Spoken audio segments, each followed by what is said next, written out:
There's a variety of options that you can have fitted to a Brazilian T2. From a technical point of view, the kind of things that you might find variations with are suspension, whether it's got standard or lowered suspension, powered steering. We've already discussed the Danbury Direct Drive powered steering system, which replaces the steering box with a rack and pinion system. But there's the alternative, which is Litesteer, and that retains the original steering box but adds an electrical motor for that low speed maneuverability. The Kombi I'm out driving at the moment is called Jemima, and she's a 2007 1.4 water cooled Kombi.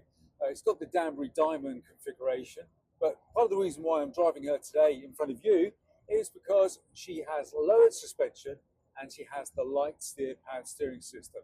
So that steering box is still there, which means that we still get an element of what we call base sway. It's a characterful sensation as you drive along. It's very much like guiding the tiller of a boat, if you will.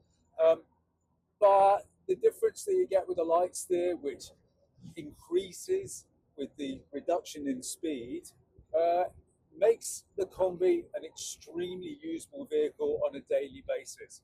So many people do actually replace a family car with a Kombi, and just having that extra option of the powered steering, whether it be Litesteer like this or the direct drive, do make the bus that much more practical for you.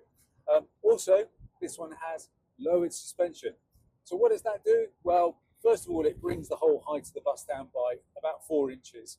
A lot of people do that if they want to put a Kombi in a garage, for instance. But the other thing is it tightens up the feel as you're going along the roads. Now, we're on country roads over here, quite twisty, turny, and as we're going through, the bus feels nice and taut.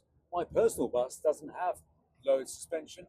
I like it as it is. I like to sit at the standard height that Volkswagen domain. But it's just a personal preference, really. I suppose people say, would you ground out if you had low suspension? I think it's extremely unlikely.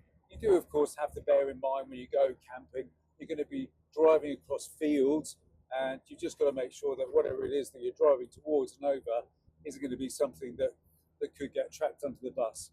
But as I say, it's something that's really quite rare.